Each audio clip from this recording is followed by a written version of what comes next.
Hi, this is Deb Helfrich, hashtag redheaded She-Hulk, hashtag wellbeing philosophy. Aaron Alexander of a line.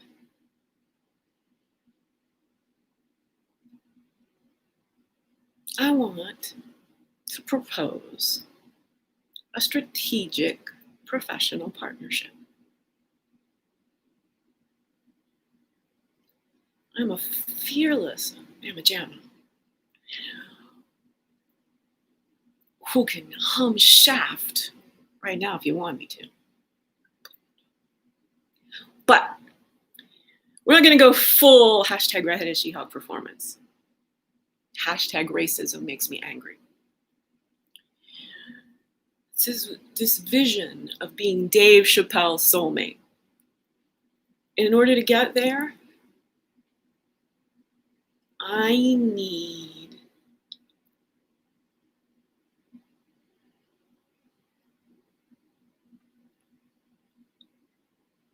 I'm searching for a collaborator who can help me document and explain this process of losing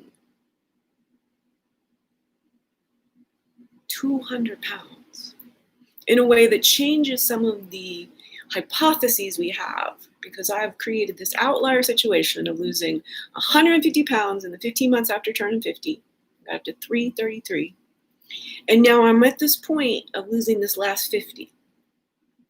COVID has happened, and I have experienced severe financial lack. And I want to stay alive. And how I got to this point of being days from being homeless without having any credit cards or a phone or anything. In fact, my car doesn't even start. It's the printout, childhood neglect. And there are a number of variables here that I wasn't touched for the first 17 years of my life.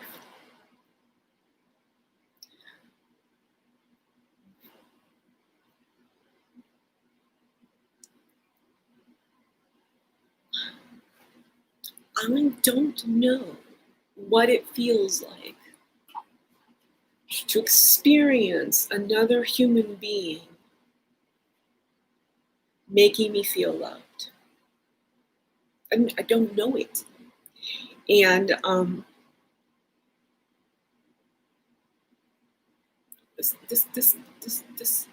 a certain point, the world as it is, the insanity of the world,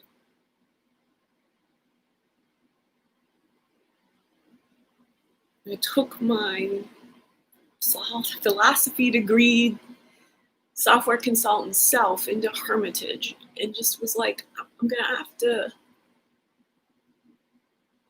understand this world inside and out, because I don't know what everyone's talking about.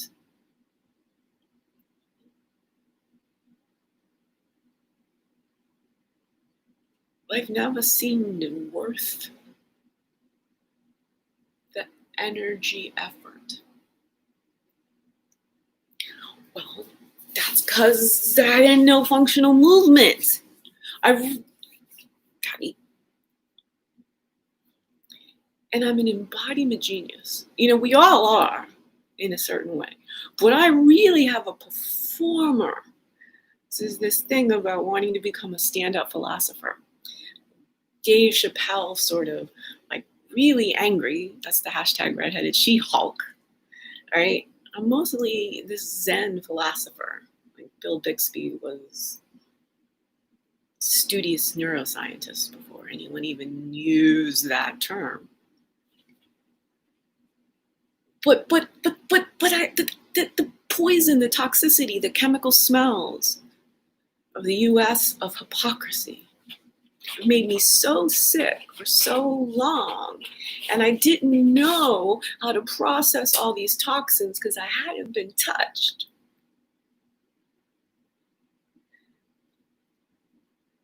So I led this life. Forget about boy in the plastic bubble, right?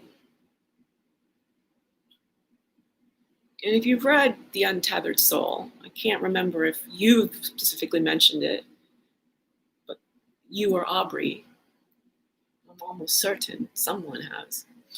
Michael Singer, it's this thing where you just, instead of taking the thorn out, you build these contraptions so that the world doesn't press on the thorn. Well, the thing was, there was no thorn.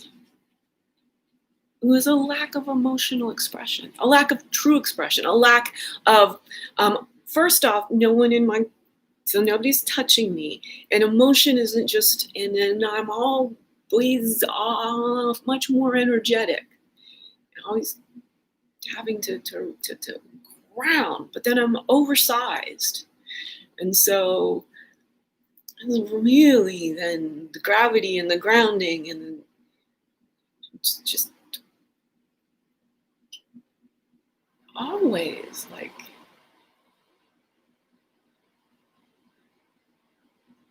the giraffe of the African savannah. Like Zen, just, even if there was fighting and it was just like the lions, like when the giraffe is strolling through, the gazelles is all safe.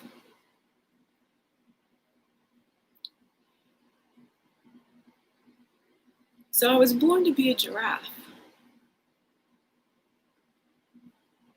But because there was no giraffing from the very youngest of my days, and amongst the tiki torch whites of Ohio,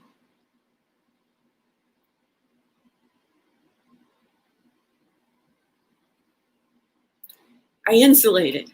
See, they didn't take this from me. And that's I got to understand this white poison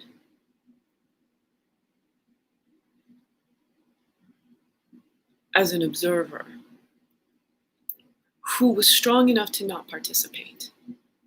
So I don't have any guilt, no fragility. I can be a racial warrior. But the way we conceive of it now and all of the fighting and some people have to do that. But I mean, again, we've done this and we have had laws and we've had movements, and we've had demonstrations. You can't legislate love or unlegislate hate, whichever way you want to look at it. Teach, mentor, just demonstrate. So demonstrating racial harmony, this is my thing. How in 2020 does somebody who spent her time just loving Black people,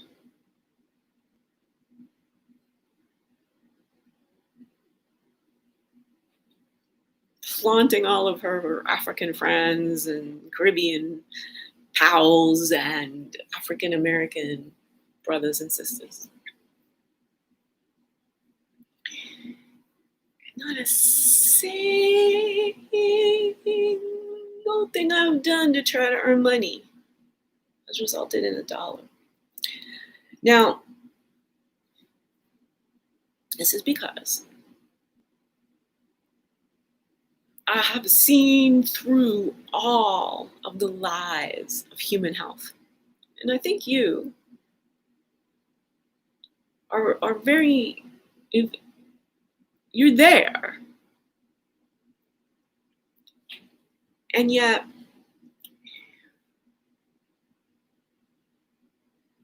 when we can talk it through, like this is complex. Like this is like we fall back in the patterns of like, oh yeah, well, the hip bone's connected to the knee bone and blah, blah, blah, blah, blah. But then when you're like, okay, I'm having trouble with the nearsighted, and I put on the reading glasses, you don't remember then to go fix your toes. One of your podcasts, you're sitting there and talking to Aubrey and playing with your feet. I've got a lot from having that demonstration and going, oh, geez, my feet I don't have that kind of range of motion. And pulling my feet up here, now that I can, 333 pounds, I couldn't reach my feet without a great deal of strain and effort. Really. From the physical blockages of this, that, it really was challenging. And right now, I'm sort of tenderly palpating the blister I have on the inner ball of my foot. I've walked 5 miles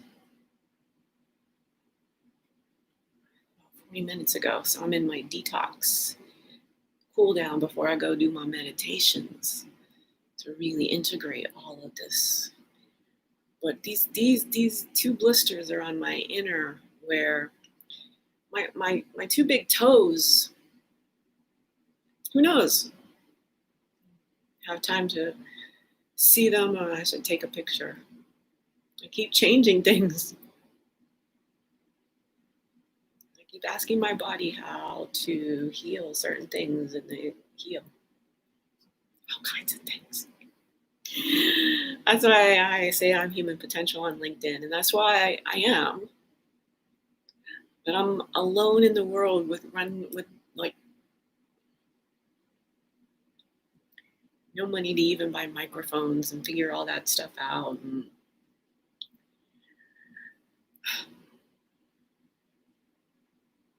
so I go within, right? Everything without has collapsed. And I've been doing the best I possibly can. I want to be loved just for existing on this planet right now. I'm asking you, Aaron Alexander, to let's find this vein of gold here between your aligned method and your sort of life in a physically optimized body, and sort of mine in this body that just was ostracized. And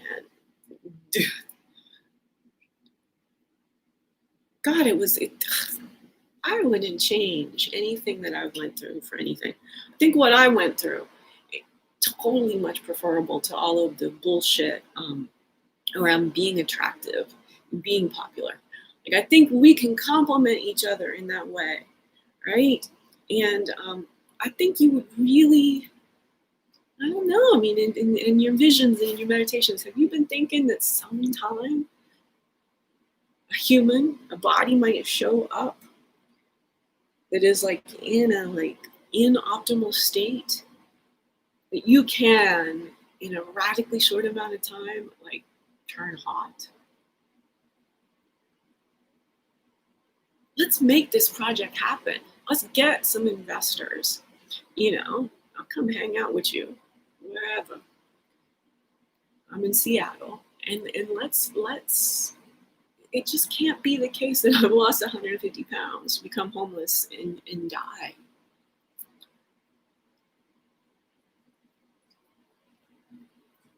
While I'm getting stronger and stronger physically, mentally, I do not have the survival skills to figure out how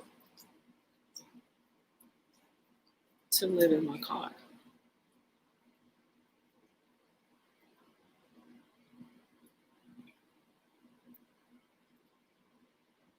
And what hurts the most is knowing that I am so far from the only person who's really in this kind of jeopardy. And feeling like I have to find the friendship and the business collaborators to make a lot of money appear for me so that I can flow it back out into these stories of, homelessness is not an individual problem. If minimum wage is 15 bucks an hour, it takes at least 40 to even begin to have a small studio apartment and pay for everything in any of the West Coast cities.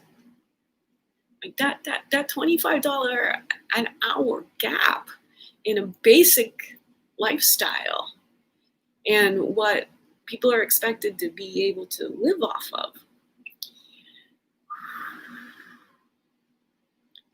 So I want to do this. I want to come in and integrate what's wrong with our civilization. Well, that's what's causing what's wrong with our body. But then as our bodies get weaker, nobody has the energy to do civic activism. Nobody has the energy to go, this is ludicrous.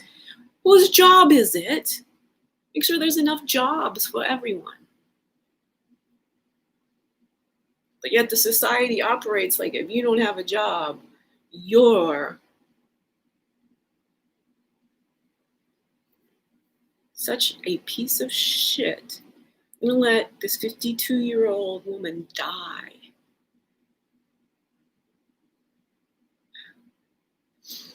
When she's the founder of well-being philosophy.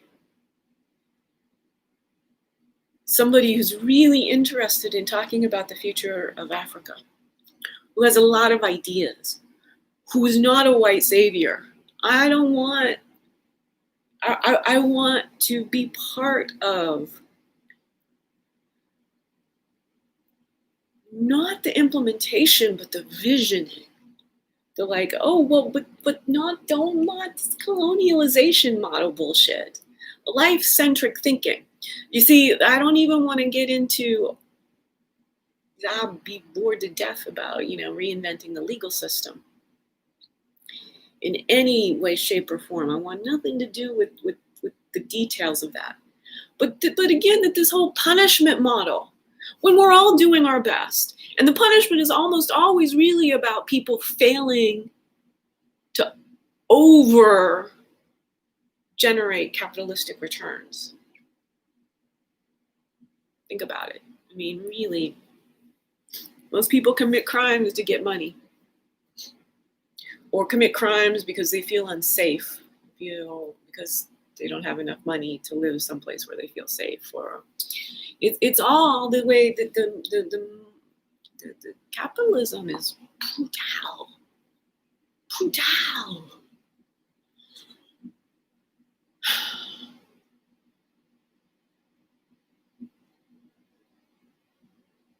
Yeah, 18 minutes. That's where we're going. I don't know. I need help, and I'm worth helping, and I'm seeking all the help you've got to give.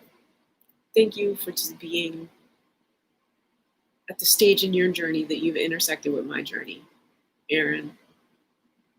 Like, let's just play. I mean, again, this is me just, okay, here's how I go about it. But I honestly be entirely different so long as you can sort of, find me a guest room for, a few, like 6 months, and coach me a little bit back into forget about the way we conceive of exercise routines. And this is, again, I know enough of your stuff. All this repetitive bullshit and blah, blah, blah, these, 10 exercises and you get good. But when we both know that the key to a good butt is how you walk. We know this. They don't. And I know it. I mean, I'll assume you know it from the anatomy and the body working and everything. But I've never done, I just look at pictures on the internet, anatomy, every now and again. But the reason I know It's about walking with the glutes versus the hips.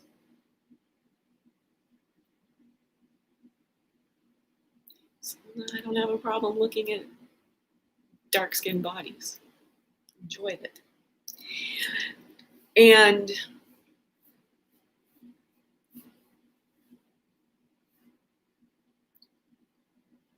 it didn't really occur to me until it occurred to me via Esther Gokhale. Let's give her an ancestral posture. But it was this thing, and this is this thing about how my mind works.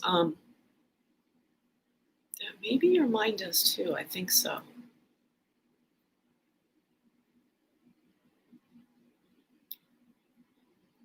Like, I'm an embodied postural genius, carrying 333 pounds without any injury, with the capacity to have 50. I want to become a dancer. I don't know how to do this. But, Debbie Allen is really Jean Anthony Ray from the NBC version of Fame. Got in there early. And I was in this body and nobody let me dance. But I think, and in the ecstatic trance way, like, it feels so good. The intrathecal pressure of movement now is just so delicious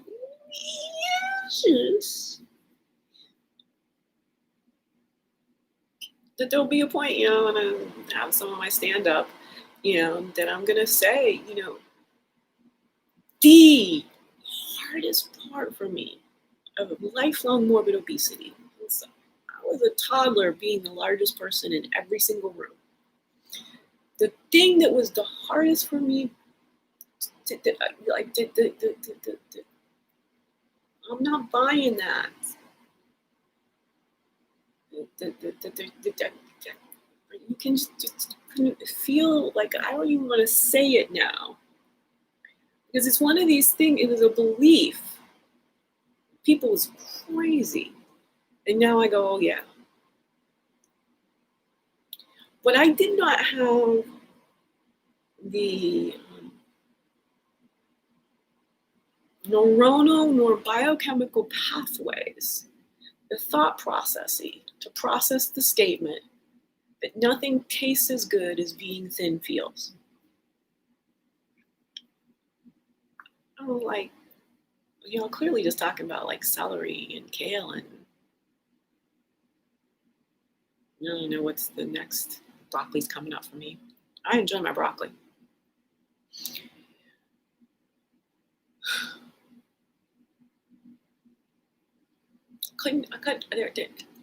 There was no experience in my life for the first 50 years of living where the taste of anything wasn't the most important signal in my life. Now,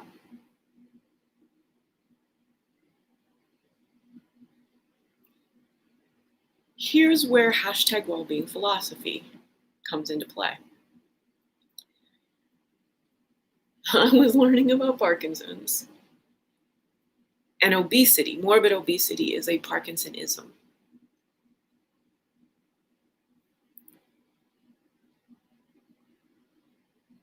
I was in the vicinity of heart rate variability researching. But my question was, when does a nervous system develop? Like how do we come online up into this polyvagal theory? When does that develop structurally? Because why I'm such an interesting case and just like literally sort of feeling like I'm the most enlightened human around, which is, alienating me from the sheep. But I'm also still really, I need some human to make me feel loved internally, right? So I'm not dependent in any way, shape, or form on that being any particular human, any particular existing slotted relationship, anything. It's a sense of having the flow of more people in my life now that I'm getting optimized, so that I start, oh, what the person just did made me feel, that I'm feeling the love. I've intellectually, I don't, it's not that people haven't tried to, but it's just that there's not been the energetic match because I was so neglected somehow, some way. The massive lack of touch in my childhood, just many pathways didn't develop. And I got this great analytical brain. Really, really, really just bang out school. And I should have probably been, I would be today probably in an Asperger-ish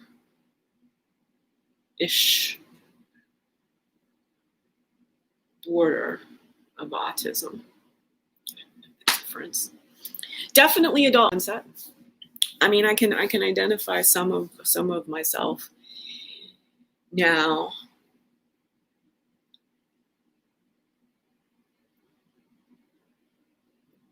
But I didn't need to act out anything.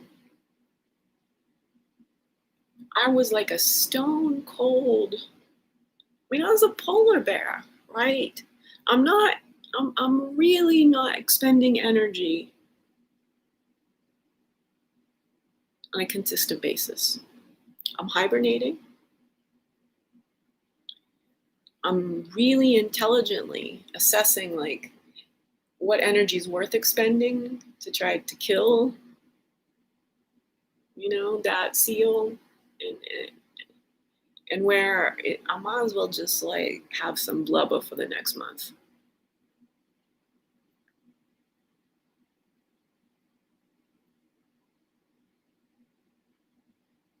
I hibernated, fasted, ingested cannabis, and used tuning forks to lose the 150 pounds. Now I just want to have some visual input of a really optimized human who I think, we can really complement each other on this sort of emotional absence in our childhoods. That we feel like we've got these theories, these hypotheses, but like it's kind of juicy to do this kind of self-reflection. Even more juicy to have somebody who can be in that flow with you, to have a number of the references, to be able to throw in, you're not seeing yourself in this moment. You did this to your mom, but mom, listen to you, mom. But she wasn't. She was like literally, again, using the validation of the,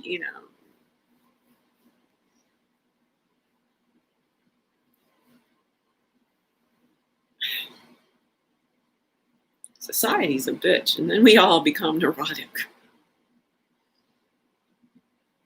And that's human civilization and it's education, and well, we can just stop it. We can just, climate change is so simple to fix, really, compared to the mind virus of lack and scarcity in running humans like machines. So this is where, the thing, there was no sort of earlier, there were some great civilizations, right? I mean, I think we align on that. And much cooler. But they were, isolated communities that were really, like here in the Pacific Northwest, man, the peace and everything, like the harm that the colonialization and the white um,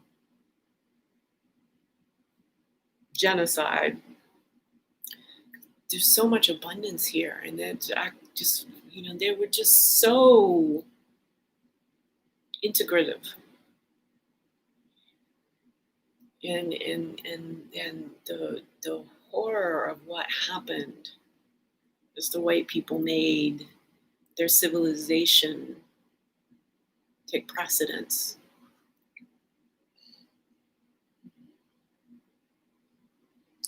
And how we process that is that awareness arising, that intention,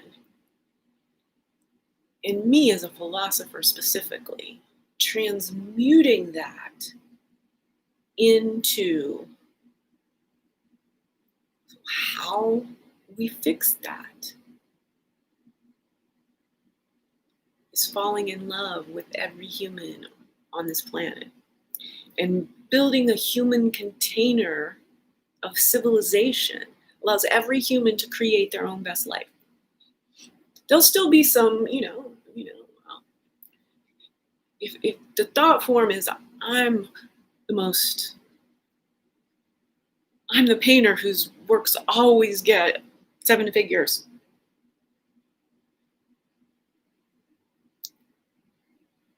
When everyone's following their own dream, I don't think we'll think like this in these achievement ways. Like because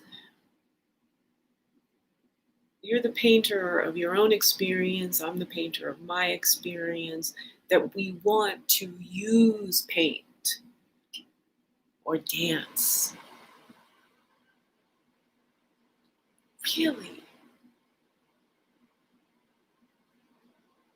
Really want to start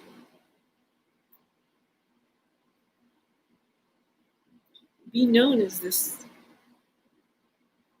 pale, dumpy ass human who somehow in her 50s became like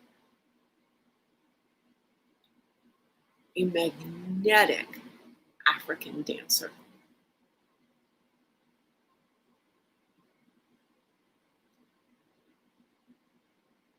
So there you go. My co-trance of imagining, sort of you there as the stranger, as just this podcast guy. I know a few bits here and there, so I'm sort of intertwining off of that and saying, my perfect world and where you can come in, I'm certain that my path to becoming a dancer comes really close to me if you and I can become friends. Challenge laid down, Aaron.